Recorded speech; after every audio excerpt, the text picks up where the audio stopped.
कक्षा 10वीं के छात्रों, पिछले लेक्चर में पिछले पीरियड में मैंने आपको संसाधन और विकास पाठ के बारे में संसाधन का अर्थ और संसाधन के वर्गीकरण के बारे में बताया था। विभिन्न आधारों पर जो संसाधनों का वर्गीकरण था उसके बारे में बताया था। उसके साथ ही सतत पोषणीय आर्थिक विकास और एजेंडा 21 के बारे में, ब्रेटलैंड रिपोर्ट और महात्मा गांधी जी का संसाधन के विषय में क्या विचार था इस बारे में बताया था।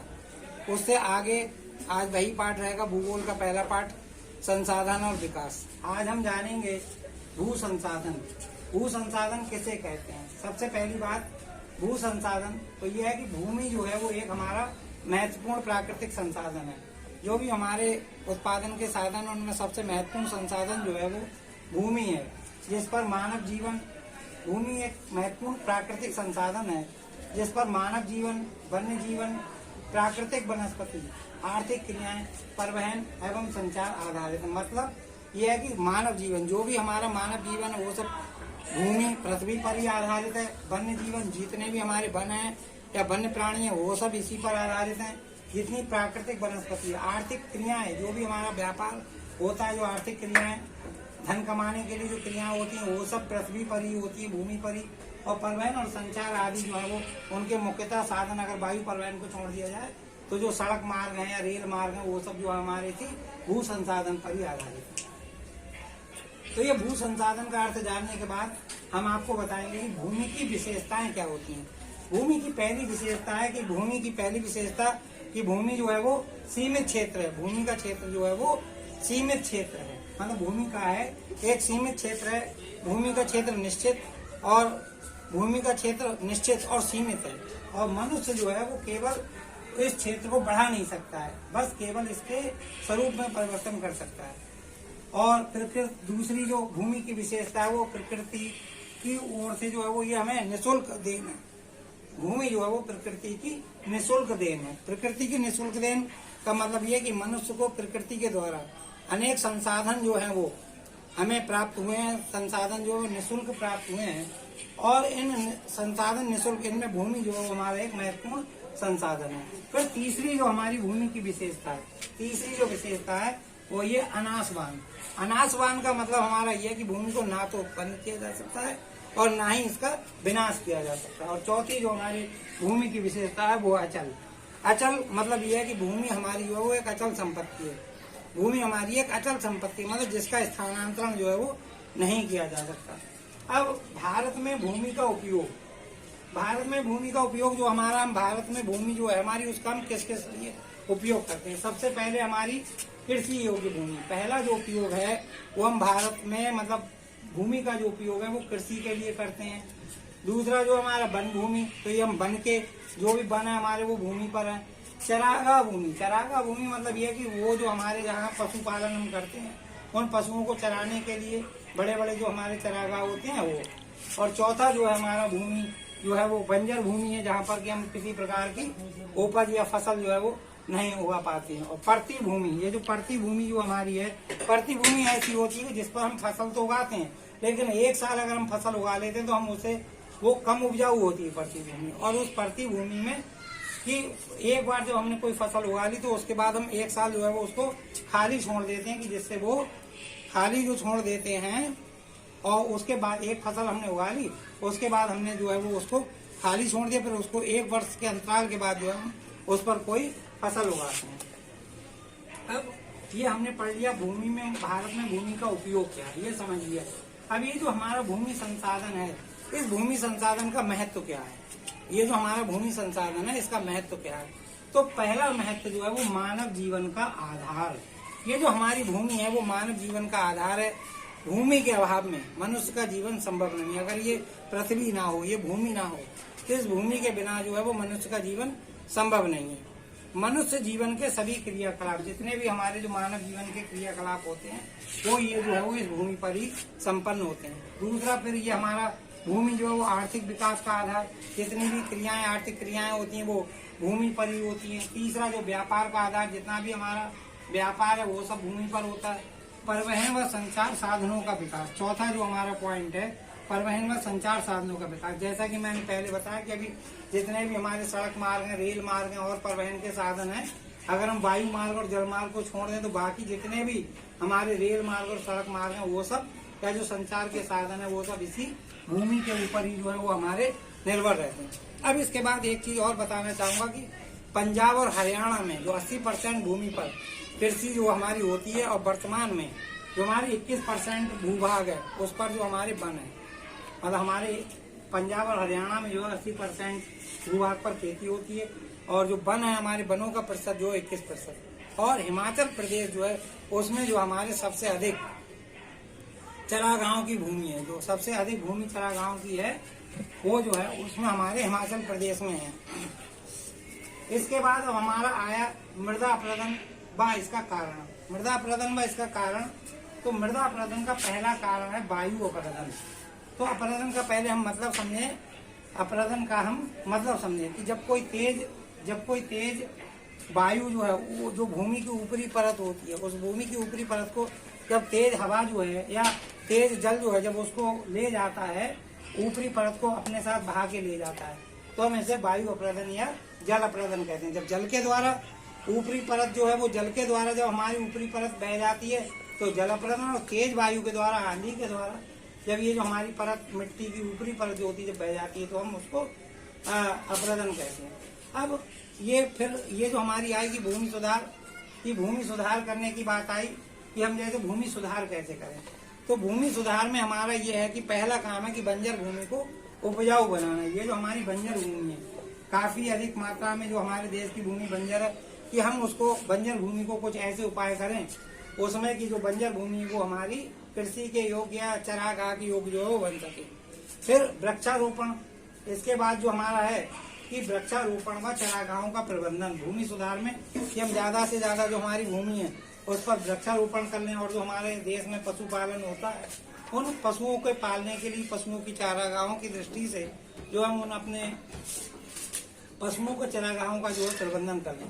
भूमि कटाव की रोकथाम, तीसरी जो है भूमि सुधार में जो हम उपाय कर सकते हैं वो है कि भूमि कटाव, जो भूमि का कटाव होता है, कभी तेज बाढ़ आती है, कभी तेज पानी से या कभी तेज आंधी से जो भूमि की परत हो जाती है तो हम उस भूमि कटाव की रोकथाम करें।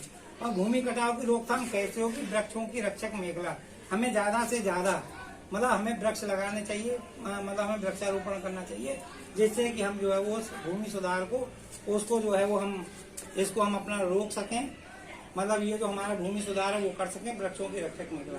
पशु चारण पर नियंत्रण, मतलब हमें जो हम जो अनियंत्रित पशु चारण करते हैं कि एक ही मैदान में ले जाके वहाँ जो हम इस तरीके से जो करते रहते हैं, मतलब वहाँ पर पशु चढ़ते रहते हैं, तो ऐसा ना करके हमारे चरागाह कुछ निश्चित हो जाए कि वहाँ हमने कुछ दिन मतलब वहाँ चरा लिया तो उसके बाद हम किसी नए चरागाह में उनको जो है वो ले जाएं, उनको जो है वो नए चरागाह में ले जाएं। और नए चरागाह में ले जाने के बाद नए प्यारे बच्चों, अभी तक हमने विकास और संसाधन के बारे में काफी कुछ पढ़ा दिया। अब ये जो है हमारा अध्याय के अंत का जो थोड़ा भाग है इसमें कि हमारी मिट्टियों का वर्गीकरण जो है वो पढ़ाया गया। तो मिट्टियों का वर्गीकरण, भारतवर्ष में अनेक प्रकार की मिट्टी पाई जाती है और सबसे पहले जो है उनका विभाजन कर दूं। जलोढ़ मिट्टी है, जलोढ़ मृदा, काली मृदा जिसे रेगुल मिट्टी भी कहते हैं, और लैटेराइट मृदा, और इसके बाद जो लाल और पीली मिट्टी। तो ये जो प्रमुख मिट्टी हैं उनके बारे में मैं आपको समझाऊंगा, बताऊंगा ये मिट्टी कहाँ पाई जाती है और इन मिट्टियों में जो है इन मिट्टियों का कुछ विशेषता या गुण क्या होता है, या इन मिट्टियों में जो हमारी कौन सी जो है वो फसलें जो है वो उगाई जाती हैं। तो सबसे पहले ये जलोढ़ मृदा, ये जो हमारी जलोढ़ मिट्टी होती है, तो ये मृदा जो है हमारी, ये जो जलोढ़ मृदा होती है वो उत्तरी मैदान के अतिरिक्त सिंधु है, गंगा है, ब्रह्मपुत्र है, इन नदियों के द्वारा लाई गई मिट्टी से बनती है। राजस्थान में, गुजरात में और महाराष्ट्र में ये फैली हुई है। ये जो हमारी भूमि है, ये जो हमारी मृदा है, जलोढ़ मिट्टी जो है, इसमें पोटास है, फास्फोरस है और चूना युक्त होती है। ये जो हमारी जलोढ़ मृदा है, वो ये जो जलोढ़ मृदा है इसमें जो है वो हमारा पोटास है, फास्फोरस है और चूना युक्त होती है। और इस जो जलोढ़ मृदा है, जलोढ़ मृदा में हम गन्ना है, चावल है, गेहूं है और दलहन फसलें इनको हम उगाते हैं। इसके बाद ये जो हमारी काली मृदा, ये काफी उपजाऊ मानी जाती है। महाराष्ट्र में, मध्य प्रदेश में, गुजरात में, दक्कन के पठार में, ये जो है इनमें कृष्णा नदी की घाटी में गोदावरी नदी, पूर्वी दिशा में जो गोदावरी है और कृष्णा नदी की घाटी में ये पाई जाती है। ये जो है काली मिट्टी जो ये बहुत महीन कणों से, ये जो हमारी काली मिट्टी है वो बहुत महीन कणों से बनी है। जब गर्म और शुष्क मौसम में, जब गर्मी का मौसम होता है, शुष्क मौसम होता है, तो इस काली मिट्टी में जो हमारी दरारें पड़ जाती हैं और दरारें पड़ जाती हैं और गीली होने पर ये मृदा जो है चिपचिपी हो जाती है।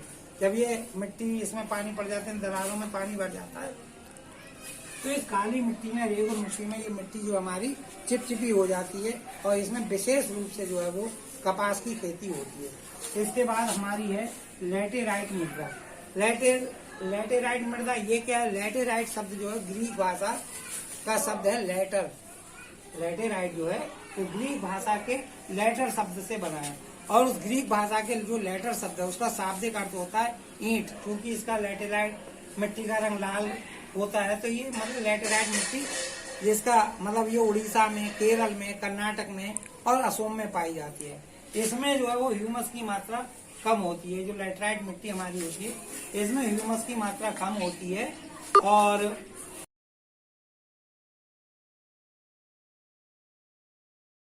लैटेराइट मिट्टी में जो है हम काजू की, चाय की और काफी की, मतलब ये जो है इसमें फसलें जो है उगाई जाती हैं।